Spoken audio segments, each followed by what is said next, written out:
Hey guys, KallTorak here. Today, I am bringing you my Shield Charge Poison Chayula Monk. It was a lot of fun and I was able to level with only Shield Charge starting from level 26. The core of this build is Shield Charge. Its damage primarily comes from the armor of your shield. By wearing a high armor shield, you can scale its damage very well. While the damage does seem low here, this is just from the AoE explosion. Most of the damage we are building around is from its initial collision. Poison damage comes from physical and chaos hits. So, by scaling the shield charge collision damage as much as I could with both physical and chaos damage, I was able to create a powerful single hit for poison. With Herald the Plague, this poison will spread and clear the screen for you. Then, by stacking as much cooldown recovery as I could, I am able to consistently use Shield Charge over and over in a fight. I cleared the entire campaign with ease and sailed smoothly into maps, quickly getting all of my Ascendancy points. At level 26 you can start leveling with this build, because that's when you get Herald the Plague. Without it, you will struggle to clear. Throughout most of the campaign I was using 2 Ming's Hearts. It's a massive spike for your damage, and Shield Charge really doesn't start scaling well on its own until late game. Ming's Heart is cheap, so the only other things you'll want while leveling is a good shield with high armor value, and some bonus levels of melee skills. Because you are using 2 Ming's Hearts, your survivability will take a hit. Ghost Wraith will make up for this loss throughout the campaign. I used 2 Ming's Hearts and Ghost Wraith all the way until maps. Why did I pick Chayula Monk for this? My next build was supposed to be my Gemling Reflect God build. That video is actually almost done. I leveled my Gemling from 1 to 85 using only Spirit Gems. It was going well, but during this clip I noticed that Shield Charge was actually enabling my Heralds very easily. That got me thinking of doing a Shield Charge build. I had leveled 8 classes to endgame at this point. The only 4 I was missing were both Monk and both Sorcerer classes. I thought about trying this as an Invoker, but since Shield Charge has a horribly low base crit, I went with Chayula Monk. It does have some added chaos stuff, but really this Ascendancy is Garbanzo beans. If you like the way this build works, you can definitely run this easily on Pathfinder, Gemling, or Witch Hunter, as they are all positioned great for this build. Okay, so what matters the most is your Shield Charge collision damage. We just want to get this amped as high as possible for physical and chaos damage. The ways you can do this: 1, Ming's Heart. As you can see here, Ming's Heart is an insane boost to my damage. I go from 27,000 to 41,000. And all of that damage does count to your poison magnitude. So 1 Ming's Heart with an Ingenuity Belt's what I'm rocking. If I didn't care about surviving at all, you could run 2 Ming's Hearts and just really juice this, but it is not needed. Ming's Heart, though, is huge for the damage of your Shield Charge and helping out with that poison magnitude. Next, what's important is just the shield. So get a high armor shield as much as possible. Mine's 1,192. All that matters is the shield itself. No passives that increase the armor of your shield will increase the damage. Just get a super high armor value shield and you're good. The runes do increase the damage. So having the 40% increased armor for the item stuff and the quality, that does matter, of course. So of course, just get a really juiced shield. On all your other stats, it's mainly added melee skills, but adds 18 to 31 physical damage to attacks, adds 19 to 32 physical damage attacks, does boost the damage of the collision.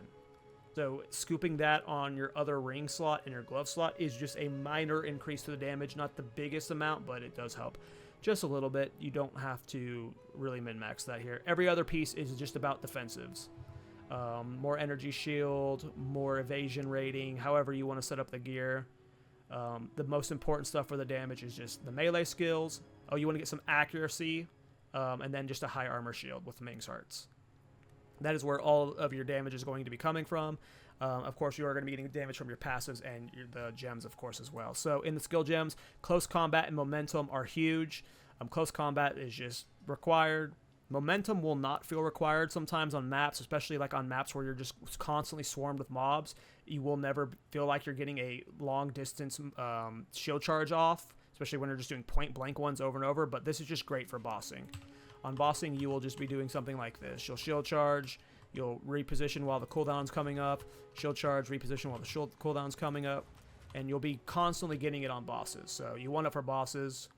For the other 3, I'm running Deadly Poison. This, from my testing, felt like it was impactful. I don't know, maybe math people will be like, no, that's dumb, don't use it. It felt like it was really amping the magnitude of my poisons. Bursting Plague always feels nice. And then in Venom, you can get poison hit cap from the tree and from jewel sockets, but I felt like that was just a waste of stats, and I was getting more out of this than I was from the passive. If you're going to do a 4-link, I would drop probably Deadly Poison. For support Spirit Gems, I was running Herald of Plague, Grim Feast, and Ghost Dance for majority of my time until recently, when I needed to increase my accuracy and get more mana regen with Clarity. I then eventually had to get more Spirit, and now I'm added on Withering Presence, which is not very useful. It has not seemed impactful to me much at all, but Herald of Plague, it's how you're spreading your poisons. Grim Feast is just extra defensives. Ghost Dance is extra defensives. That's really it for, like, it's super simple. There's not very many ways you can scale your shield charge damage. If you're doing a shield charge specific build, like, you're going to be pretty limited in that aspect. So let's talk about the passives. Chayula Monk sucks. I don't know why Into the Breach is so bad, but they make it to where Lucid Dreaming lets you stack up to 10 times, but skill effect duration increases do not make the buffs last longer. So I have never once gotten to 10 stacks of a single buff, ever, even when trying to force that interaction to happen. If you could get skill effect duration, which was my original plan, and hoped it worked, but it didn't, this would be better, but it's not very good. This is like, it's kind of funny whenever you do get this 7% proc on a boss and you see that the super hard poison tick. Actually should spec out of Ravenous Doubts. I did have Mana Leech gloves before, but now they're mana on kill. You do want Mana Leech ideally with this build because it was making my shield charge spam better, but I just got new gloves recently. But I should probably swap these to here. But actually the main reason I went Chayula Monk is for some reason I assumed that Darkness would still function as Spirit for the sake of using the gems. So I was hoping of taking this node, getting like a bunch of extra chaos damage like added on top, but you can't use Spirit Gems with this stuff, so yeah, Chayula Monk kind of sucks. In my opinion, it's the worst Ascendancy I've played out of the 9 I have leveled now. It just feels awful, so yeah, it's okay, whatever.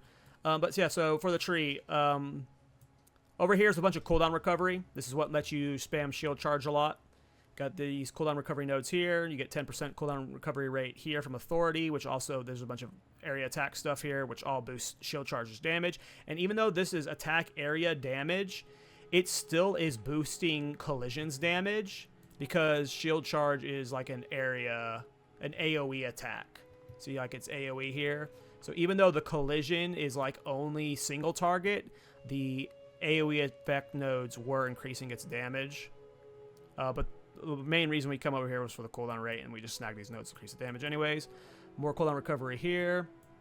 The poison nodes, a lot of them kind of suck because, one, even with the recovery rate, we can only ever get up to 2 stacks of poison. There's like no point in ever getting a 3rd or a 4th, because you can get a 4th through a skill gem. Or you can get up to 8, I think, technically, with Pathfinder as well. But with as much as I've been able to spam shield charge, I'm only able to get to 2. So after testing the one that reduces the duration and the one that reduces the magnitude, the one that reduced the magnitude felt the least painful to get. So these are the poison nodes I got. Honestly, the poison nodes aren't super impactful for damage, just because we're only, again, doing 2 shield charges between each burst of damage. I've tried scaling duration and magnitude more, but when you have to invest more points into the poison stuff, you're losing out on a lot of physical damage stuff. 20% physical damage here, 25% physical damage here, and because we're scaling our Ming's Heart chaos damage off of our, like, Ming's Heart is our damage as extra damage. So any physical damage we get increases the bonus chaos damage we're getting from Ming's Heart. So it never felt worth it to me. Like, it never felt worth it to me getting pure chaos. I tried getting these chaos nodes here. I tried doing more poison nodes. Physical and attack damage was just the best way to scale shield charge, so that's why you see I have all these physical damage nodes, and then these are the few poison nodes I took. They increased the magnitude and durations by quite a bit, and yeah. But yeah, it's nothing too fancy here. Not too much invested into the defensives. I'm sure that if you want to push this to clear like Arbiter and stuff, there will be a bit more min-maxing to do here. But I am clearing Waystone 15 bosses with ease. I have yet to find a Citadel, but to test it out yet, and I'm not going to spend all that currency to attempt Arbiter on this build. But for Waystone 15s, and like I said, from campaign all the Waystone 15s, it was a breeze. So if you like shield charge type builds, and if you like poison builds, you will have fun and a good time with it. Let me know down below if you guys have any feedback. Forgot to talk about jewels, so just wanted to quickly do that. So yeah, get the +3 Prism of Belief for shield charge. This was 20 exalts. In all of my other jewels, I'm either running poison hit or poison magnitude. I just had a bunch of poison hit and magnitude ones from my old poison Pathfinder build I was doing for the Arctic armor one. And then in the other jewels, I put attack damage and cooldown recovery rate, just to juice my cooldown recovery rate as much as I possibly could. And then the increased attack damage, of course, it just amps shield charge. So yep, that's just for the jewels. Nothing crazy about them. Hit magnitude for poison, and then attack damage and cooldown recovery once you're poison capped. That's the build. It was a lot of fun, but I don't see me doing an update for this one. My next video will be my Reflect God Gemling build, so like and subscribe if that interests you. If you have any ideas for builds for my Invoker Monk or my 2 sorcerers that I still haven't leveled, leave a comment down below. Apologies to Darth Microtransaction, we once again ran out of time. Take care, boys. See you in the next one.